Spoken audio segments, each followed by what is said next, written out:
Oui. Hi, how are you? Hala Khayat, you're a Middle Eastern art and cultural senior specialist. You're the founder of an NGO called Safir, which empowers young Syrian artists in the region and internationally.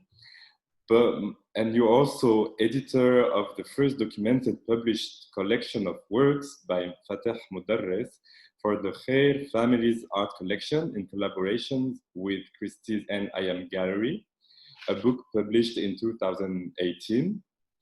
But most importantly, you're the former director, head of post-war and contemporary art department, head of sales at Christie's in Dubai. So for this panel, we'll be discussing the art market in the region and also all the challenges that you faced as an art specialist. So first of all, can you walk us through the cultural art market scene in the early 2000s in Dubai and in the region? First of all, thank you, Arthur. Thank you, the Dalloul Art Foundation, for inviting me to this conversation. It's a very exciting and thrilling journey so far. In the early 2000s, when I arrived to Dubai, there were a few handful of galleries. There were a bit of commercial touristic galleries. There were obviously a few artists living in the UAE since a very long time, especially coming from Syria, from Lebanon. Sharjah has always had an amazing program, cultural program in the region. But it's true that the aspect of the international art market was missing. Up until then, I would say that many cities around the Arab world had the artists working themselves as dealers sometimes, and there were a handful of galleries where you would go in Beirut and find the works of the same artist in most of them. So the artist would paint and then would go and distribute his works in many galleries. The idea of exclusivity was not very much, written in black and white. The idea of organizing big exhibitions in advance was not there. But there was, of course, a market, and these artists were making a living out of, selling their art pieces. It took for this ecosystem an international auction house to come to the region and to establish itself as a big market player, to take this artwork from the Middle East, GCC, and to put it on this amazing global platform, and the rest was history. It just picked up, and I don't think there's going back on that. What was the importance to open the market in the Middle East region concerning the artists and their works? When a big institution like Christie's and the other international auction houses come to, to any market, there's a significant change, because it comes with all the international standards of, conducting business, whether it's an art fair or running an international art publication like a big magazine. There are a set of, standards that, it kind of lifted the whole Arab art up. Up until then, I would visit so many artists, and more than ever, they did not have a lot of pictures of their work. They were like, oh, we never even took galleries who were like very much international in their way of doing business. They would tell me that, what, we did amazing exhibitions in the 70s and the 80s, and we didn't even take pictures of them. And the camera existed back then. So you wonder sometimes, this whole idea of documenting, of archiving, was not as important as it is today. Yeah. And I think now we're lucky, because we're in a time where people are so much aware. Sometimes it's too aware. So like I used to receive pictures of one artwork, and it's like 100 pictures sometimes. So maybe not to that extreme, but it's very important process. And I think a big auction coming to the region kind of like helped shape a lot of these new good practices. So, for example, this auction house gave a visibility to certain artists, like from the region, Syria, Lebanon, Egypt. So, for example, we have here a work from Fatah Mudarris. It's one of my absolute favorite pieces, Al Buraq from 1974. So it's amazing because the stories that we were able to tell, and we will continue to do so, is that I think the power of an international place, again, an international player, is that we were able to get access to these amazing pieces hidden in Europe, in the United States sometimes as far as Australia. So I remember this particular work very well. It was in the house of someone in Paris who was a very good friend of the artist. This work was in his own dining room for the longest time, and he had a lot of anecdotes about his relationship with the artist. I think it was in a way inspired by a big conversation. So in a way, it was kind of commissioned before, like people were commissioning artists because it's a religious theme, still, with figuration, which is a bit unusual for Mudarris, who was not very much into the Islamic religious themes. And it's very nice for us to be able to bring art that was from the region, traveled all around the world, back to the region, and then see it housed in a beautiful foundation like the Dalloul Foundation. So I think this whole circle is a great challenge for us to put and to follow. And wow, it's a nice work. Thank you for putting it up there. And we also have this work by the Lebanese artist Paul Giragussian from 1989, also sold at Christie's. Yeah, well, I think, I mean, you picked up a couple of nice works. I don't know if I'm going to see more in your presentation, but yeah, I mean, over the years, we did get very lucky in getting some of the nicest pieces ever. And I'm very happy to see them again sometimes in foundations or even with smaller collections, but they are sometimes on loan or they're traveling. And sometimes with all the activities in the region, a lot of these collectors they have the policy of opening their doors for visitors. So it's very interesting to see where these works ended. I mean, they started from the atelier of Paul Giragossian or the likes, and then it traveled the world. Sometimes it went from the hands of few people in the family or different families, and then it ends up in a public collection. Very interesting. So since we're talking about artworks sold at Christie's in Dubai, I digged into your sales catalogs and I checked the results. And the painter, the Egyptian painter Mahmoud Said, painted this work called The Whirling Dervishes, and it reached a 2.5 plus million US dollars. It's a magnificent work, documenting a state of these Sufi dervishes, in one of their most sacred ceremonies where they keep turning. I don't know if you've seen a live performance. It's very common to see them in Syria and northern Syria, Aleppo and Turkey actually today. But there was a time also in Egypt, obviously in the late 20s, 30s, that it was a big thing and people attended. And it's a magnificent work. The light in it is amazing. The movement, it's a very contemporary work, I feel. And it's true that, to us, it's a very proud figure for the Arab population that, one artwork reached 2.5, but it's still very much way behind the big hundreds of millions of dollars achieved for Western arts. Yeah. But we will get there.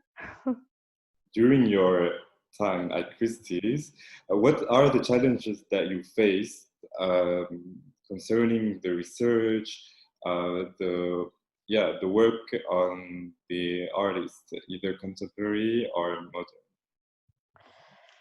So I think we both are in the same boat, Arthur. You're someone who's an archivist by nature. I had the chance to work a bit with you also.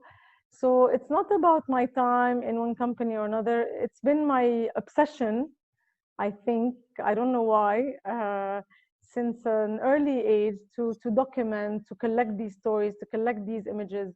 So it kind of started way before Christie's, and it's still continuing with me now. This is a lifelong research. We are still in the very, very, very beginning of it. I mean, now when I look back at 2006 and the amount of books published, for example, in English about Arab art was very little. And now every year, I'm also fascinated by sometimes I'm discovering publications that I didn't notice. And it's amazing. It's amazing that suddenly in less than 15 years of time, this shift is there. So now every gallery is documenting the works, every gallery is publishing the archives. So it's happening slowly, but on the right direction. I mean, the biggest challenge is, of course, it's that it's poorly documented. It was mainly documented in Arabic. So, you know, this is very internal. Arabic is a very difficult language, as you know. Or, for example, you know, in other countries, other languages, I mean, whether it's Turkey, Iran, it's the same problematics. Most of the times, these publications or documentation or coverage of the exhibitions were conducted by the governments, which meant that they had very little budget. Many times there are books that were printed for certain participation in the Venice Biennale in the 50s and 60s, but they were published in very small edition, black and white, poor printing. Some of the books survived all these years. They are torn, not even like in good condition. So obviously these are big challenges. So one of the things that I really focused on when I finally like stood up there, you know, to become a specialist is to start my library, my Hala Khayat library, but also another library for Christie's, and to also keep an eye of all the books that I knew I could not have hold of. Obviously, in the region, there is an amazing library put together by Meme Gallery. It's called the Noor Library. I happen to think that it's one of the most important ones in the GCC, if not in the Arab world. Of course, there are other private collectors, private institutions that are also working toward this. I know, for example, Dr. Salwa Muqdadi recently from NYU Abu Dhabi, and I salute her. And I salute also Meme Gallery. I think she was working on a project of scanning, of wanting to digitize a lot of the old documentation so that the students of NYU and also independent researchers can have access to that. To name just a few, Dr. Nada Shabbout as well, with her project of documenting Arab art. So there are many little, you know, efforts done by researchers like you. I know you're involved in Jawad Salim, beautiful project yourself. So I think this is where we started, with the books, with the library, with the movies, with images, with letters from family members, with letters from friends of the artist, trying to understand not only the context of when he painted this work, you know, say this work was painted in the 80s, but what did he do that year? What was he doing that month of this exhibition? Who attended that exhibition? Who wrote as a, you know, properly, you know, critical articles on that exhibition? How was the mood in Beirut back then? Or if the exhibition was in Beirut, or if it was in Paris, how was the mood? You know, like the art from the region resembles a lot the area. So whenever, and as you know, the area is, there's never a dull moment in our beautiful Middle East. There's always some action, positive or negative, and art has always reflected that. So yeah, this is the biggest challenge, and it will remain so for many years to come. With the auction comes the auction catalog. Can you describe us the whole process of making a catalog for an auction? That's a very nice cover, by the way, and it's an amazing piece by Jawad Salim. And this sale took place in London, actually. So the catalog, putting a catalog together is like today is going very much online. All these tools are happening digitally on different platforms. But it's really like a puzzle. It starts with us, working on several pieces of art. Specialists go after a few pieces each. And then we try to follow from the minute we receive an email by a collector. We go through the pricing, we set the price, the estimate, the location, the logistics of it. This is all handled by the operations department. But the real work of specialists is to really dig into everything I talked about before, which is archives, pictures, magazines, use our connections in every city. We send people all over, to look for more information. And it usually starts actually with the person sending us the work, because, obviously if he's the owner, the work has been with him the longest time. Or, if he inherited it or something, he probably heard some stories from his father, mother, or he bought it. Usually we're talking to senior people, so the memory can be very tricky because they give you many different information sometimes. Sometimes they're very sharp and accurate. So they start by telling us when did they buy the work, what year, which exhibition, did they see the artist or not, did they hear about the artist or not, what did the artist tell them back then, why they encouraged them to buy this art piece. And sometimes, back in the days, people used to write letters. So there's always a thank you or a follow-up letter or an invoice written by the hand of the artist. So we go through finding, and every time we find some things, it goes into the caption, it adds a line on the caption. It's like having the CV of the art piece. So this is a fantastic Ramses Yunan, like a surrealistic, unbelievable work by Yunan. I remember this is one of the most documented back then, which is amazing about Egypt, because I think Egyptians, with the way they had many publications and a lot of seriousness about the art education and art criticism, you would find a lot more for modern Egyptian art than any other art from the region from these years. So this is a beautiful work, La Passion Sauvage. Maybe if you had the caption also, I remember we've done a lot of research. So what we end up doing is that we double check.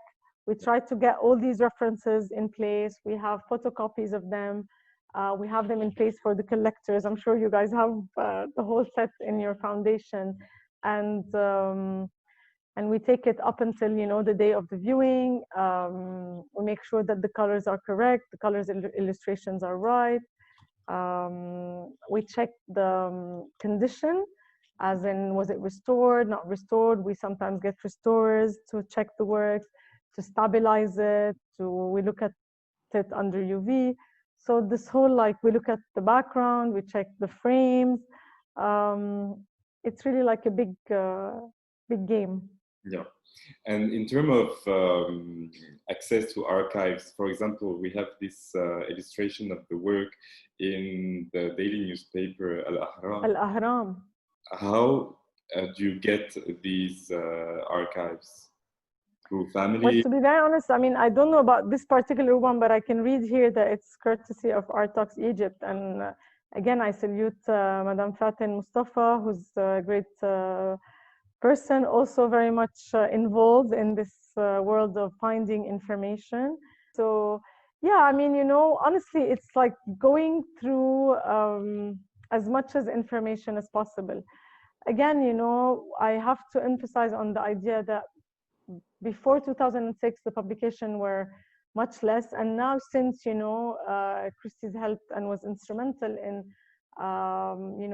shaping with Dr. Hussam Rashwan and Valerie Hess, the amazing catalogue raisonné of Mahmoud Saeed. But not only that, I know that they are both involved in Al-Ghazar book, a book on Al-Ghazar with the family of Al-Ghazar.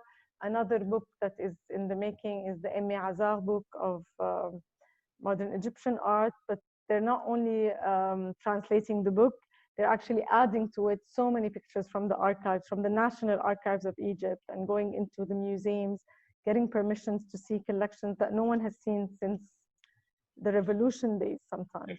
So on another note, so many books are coming up. I know that you have a lineup of speakers in the next few weeks, of researchers, of international exhibitions taking place, like the recent taking shape in New York, conducted by Bergil. So many things are happening. I know in Lebanon, for example, you have the new platform Appeal, who are behind the amazing Bima Museum, but you also have Sursok Museum, and I know that they're working a lot on archives.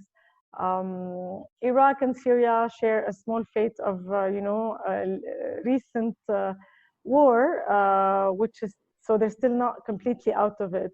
But, I know, for example, someone like Dr. Ahmed Naji with his amazing book, the many, artist families who are involved in their own research. I'm in touch with many, many families, and now they're signing up for, for us to help them, for me also to help them individually on that front. So this whole process of research with the catalog leads to a better authentication of an artwork. Can you tell us about this artwork painted by Mahmoud Saïd, La fille aux yeux verts? This beautiful girl of yeux verts has been following me for many, many years. It was one of the first exciting, fun journeys that ended up very safely, luckily. I mean, you're touching on something about, like, doubting oneself sometimes, So from day one, we never doubted the beauty and the charm and, the true Saeed elements in this work. It was just a claim that came in the very beginning. I think this was on offer in 2008, and we got a claim that actually it belonged to a government body in Egypt, although it came to us from a private collector. And to cut a very long story that took many years and a court and the freedom of this amazing work, is that actually the artist himself copied the work twice. So there's two copies, two genuine copies by the artist. One is the original and the other one is réplique, which is also written. And actually it's the whole thing is documented in the book of Mahmoud Said. So it's there. I'm not the one to tell the story. But it just goes to show you that, even a government body, they had an information that it was in their own diplomatic collection somewhere in the world. But over the years, they lost track. So this is why also we advise collectors to conduct proper valuations, independent valuations, where experts, real experts, real art specialists. I mean, I'm working on a few on my own. And it's very important to document them, because it's important for us as specialists to see where the works are, because it trains our eyes. And it's very important for the people to keep it for their sons and daughters and grandchildren after them, because people do forget sometimes, they do forget. So this, anyways, this work is super genuine. It was proven that it's authentic. The other one is still with the Egyptian government, and everybody's happy. And I'm so happy that it's part of a public foundation, such as the Dalloul Art Foundation, because people can come and see it. So despite all of these efforts of research, archive, I know where this is heading. I'd like to discuss the problematic of the fake in the market of the Arab region, starting with the Syrian artist. Hello, Kayali. Kayali. Yeah. Can you tell us, like, can you just explain us the problematics of the fake production in this region? I think to start with, I would like to emphasize on the fact that the problems of fakes is not only Middle Eastern. And the problems of fake is not only linked to the art pieces, it's in sculptures, it's in mobile phones, it's in computers, it's in the watches industry. The minute these pieces will have a price that is, you know, not insignificant, like a significant price, people will start, you know, copying these kind of things. But also, like in antiquity or like in the old days, it was very much the norms to create copies of things. You know, I recall a very, very important exhibition that really blew our mind. It was by the Prada Foundation a couple of Venice Biennale editions ago, and it was about multiples and, you know, copies of sculptures, you know, going back from 2000 years old up until, you know, last century. And back then it was like a moment of pride when people copied these sculptures. So anyways, this is one point. Point number two is that you have to understand something, that up until the 2000s, all of these artists' works, like the top artists, I mean, the most expensive artwork in the Arab world before 2000, I really don't know. And I wish that someone can spend time in digging this kind of information, was still very, very low compared to prices of European art or Western contemporary art. So Abid Luay Kayali in the late 90s, I don't think there was even a big market for it. I know someone who opened the gallery and closed it because he couldn't sell the works in Damascus in the early 90s. I remember when Mrs. Muna Atasi did a small retrospective of Kayali in the 90s. She was like, I don't think she sold everything in one go. So you could buy a top artwork by Kayali or others in the Arab world for less than $3,000, which was not inviting for anyone to copy. It's only after 2006 where we started seeing, you know, it's, I mean, to take Kayali as an example, he's not the hardest to copy, right? It's very simple, black outlines on Nazanite. And up until the super technology out there, we don't know, you know, so many of them are hard to even tell that they're fakes.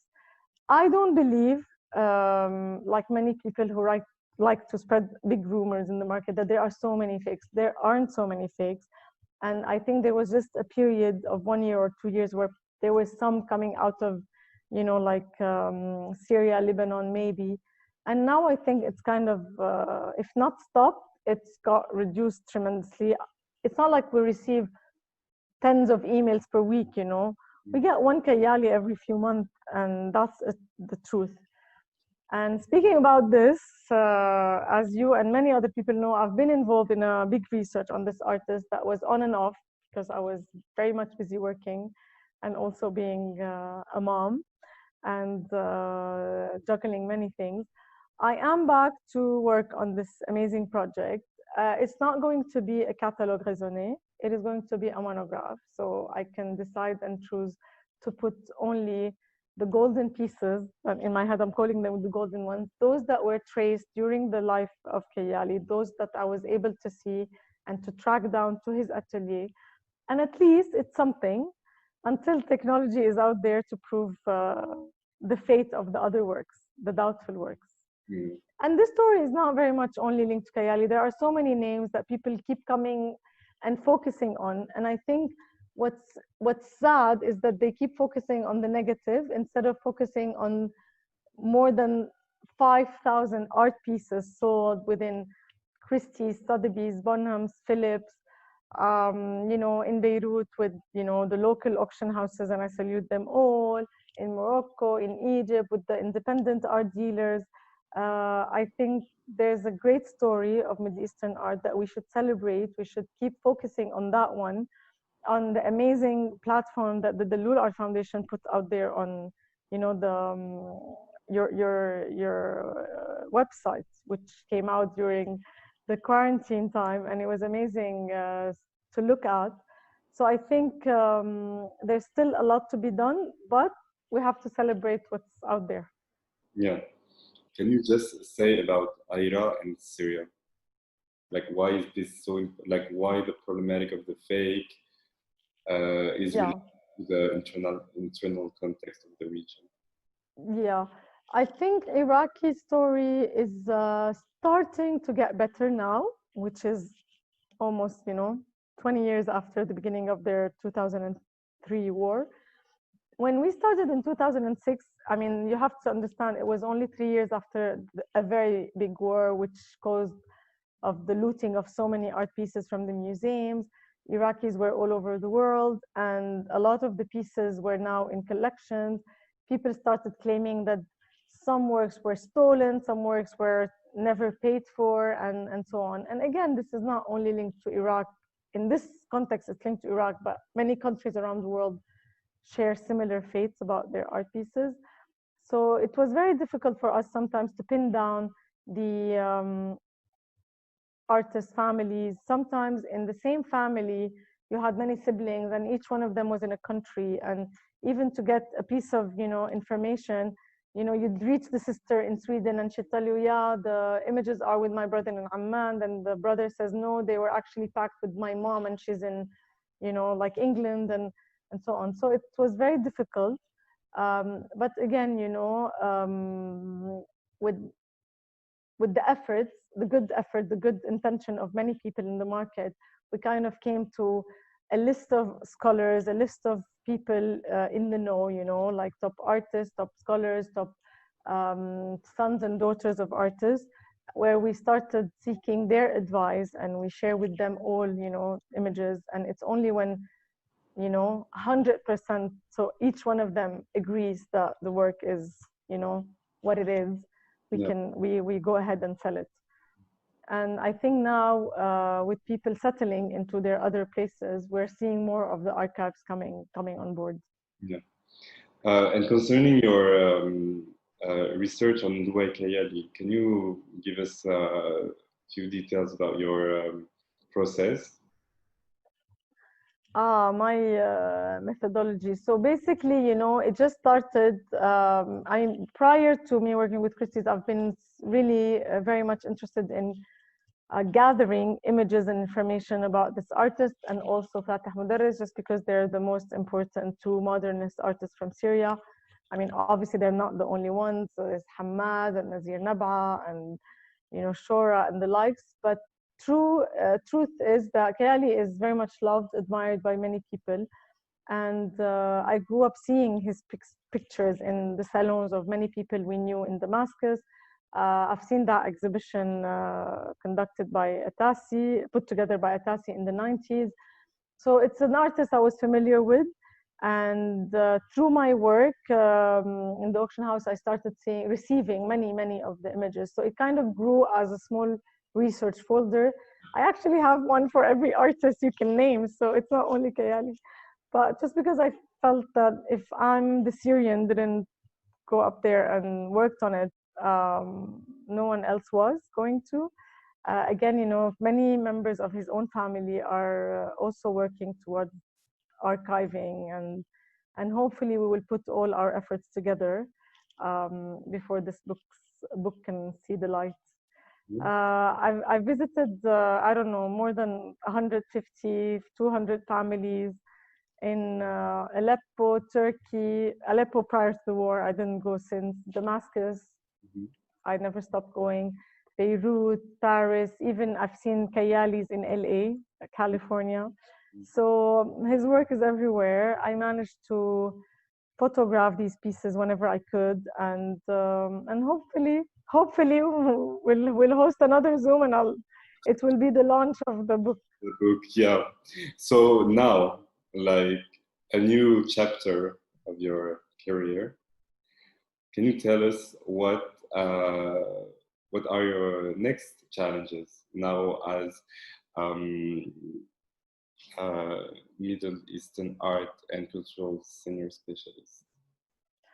I think the challenges are going to continue to be the same. I am actually continuing to be part of many research I'm involved in already. One of them is definitely Kayali, but under Safir Art, which is an amazing NGO, I was fortunate to be part of the founding team of it a few years ago. the aim of Safir, which stands for Syrian Arts for International Reach, is really to empower and help the young generation of Syrian artists in Syria, but also in the diaspora, to get exhibited, to get some exposure, to get some awareness about their pieces. We're really non-profit in the sense of we're not going to do exhibitions, and we're not going to work with anything monetary, but we have two programs, which are capacity building and connectivity. So we were very blessed to be invited by Sharjah Biennale 2 years ago, and we put them together with, you know, amazing curators like Reem Fadda and Abu Al-Futuh, and you know, like the likes, and they saw amazing artists like Samia Halabi, and they visited ateliers in Dubai and Abu Dhabi and Sharjah, like Ismail Rifa'i and Safwan Dahoul. They came to meet many galleries in Art Dubai. So we conducted another workshop in Beirut with Ashkal Alwan, and now we have a treaty signed with AUB where they can go and attend so many of the figure drawing classes. So I'm hoping to put more effort into this because it's important. Et voilà.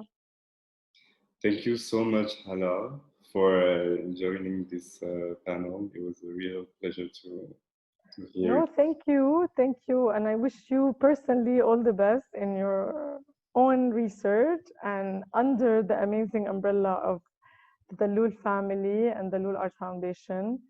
It's a nice place to start because they are really custodians of super art pieces that they bought through the vision of Dr. Ramzi over 40 years of collecting.